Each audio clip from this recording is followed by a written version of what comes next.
This week's video is going to be just a little bit different. We are going to be doing a refilling my creative well type video. I feel like I've been going through some creative burnout, especially since my last challenge. And so today I decided I was going to go ahead and take my dog on a little nature hike and just kind of take a break from the whole riding thing. So I'm going to take you guys along with me, show you how I personally recharge. My dog is getting pretty antsy now, so I am going to go ahead and just get out of the car and we're gonna go on a hike. I will see you guys in just a little bit.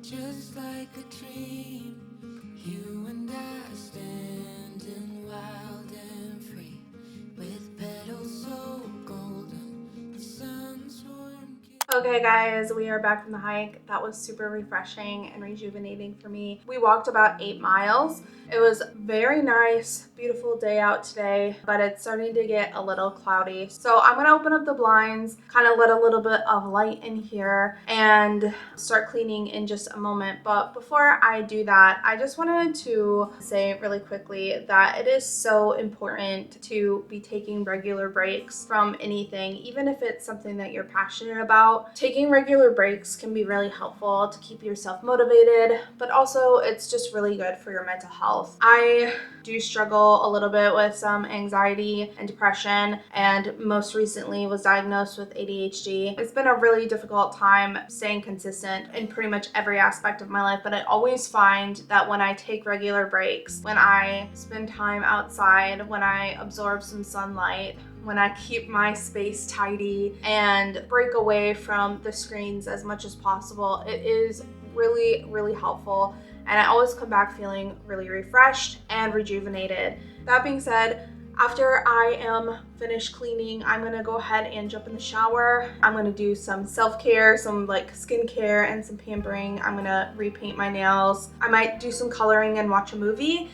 But I do know that I also want to do some reading today, so I will see you guys in just a little bit.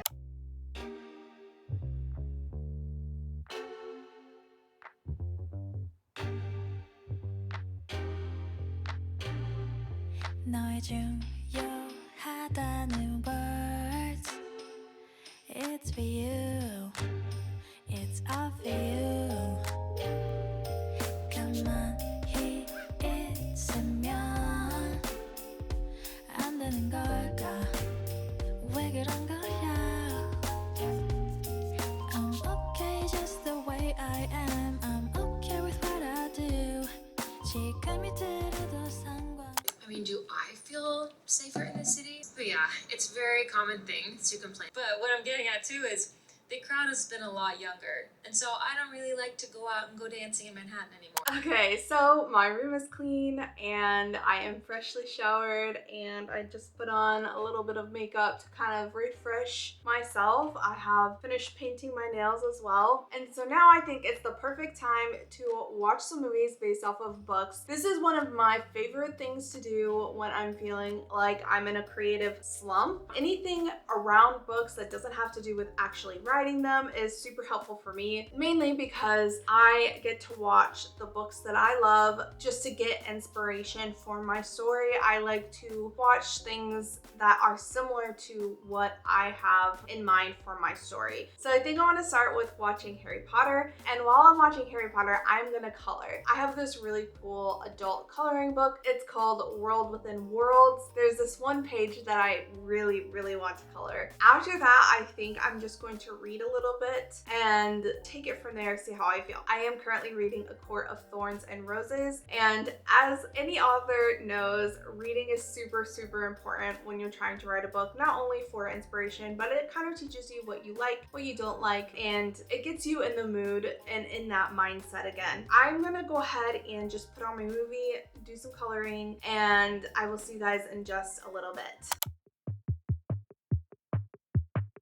Baby, don't know how to say it, but something in it drives me crazy. I know it shows, so tell me, when you lay alone in your bed, do you still dream of me? I think it shows. So I finished reading. I did end up getting through about 12 chapters. There are some things about the book that I don't like. Sarah J. Maas, while it is a great story, she is not the best writer.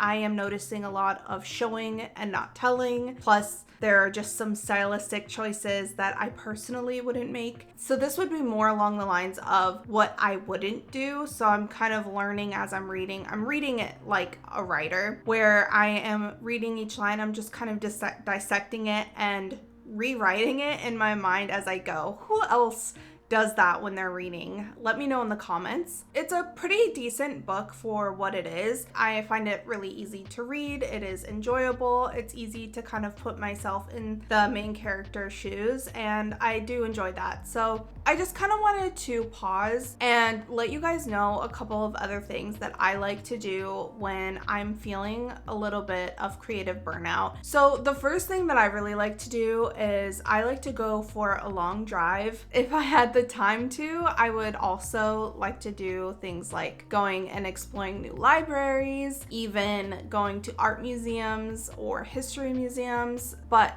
first and most importantly, taking a break from your current project to kind of explore other ways to be creative is a great way to refill that creative well. There are also some really important things that you should be doing in order to just keep your motivation going. And I think that this is something that I personally have a lot of work to do. I think that it is so important to take care of your physical and your mental health. Getting outside, going on regular walks, eating a healthy, nutritious meal, like I said, taking breaks if you need to, taking care of yourself, taking a shower, changing your clothes, doing your skincare, painting your nails, just kind of giving yourself a refresh, and also cleaning your space. I know for me personally, when I have a very messy area, it is really, really hard for me to feel put together. The second that my space gets messy, I start to feel messy inside. And then it's kind of a domino effect, because once my space is messy, if I allow it to stay that way, I'll stop eventually taking care of myself, and then I'll start to feel kind of like in a rut. And so keeping a clean and tidy space is really important. Another thing that you can do if you are struggling is maybe even try rearranging your areas. For example, like you can move your desk underneath a window, or maybe you can add some new furniture or rearrange the way that your room is set up. This can really help to give you that fresh slate to keep working on your story. When you take breaks, or even when you change something in your routine just a little bit, it doesn't have to be major, it can really help to keep you motivated, and it can really help to keep your project feeling fresh even if it's not. So those are just a couple of things that I would personally recommend that you try if you're also struggling with creative burnout at the moment. I'm really excited to get back into my project, and I do have a lot of really fun videos coming out soon. I'm going to be doing a Write Like V.E. Schwab video, and then I'm also going to be doing a few other writing challenges as well. So if you're interested in seeing more from that, please like, comment, and do the thing, subscribe. It really helps me out, and I would super appreciate it. As always, if you have any suggestions, or if you have anything that you would like me to try, then please let me know in the comments. That is going to be it. Let me know what you thought about the video, and I will see you guys in the next one. Bye!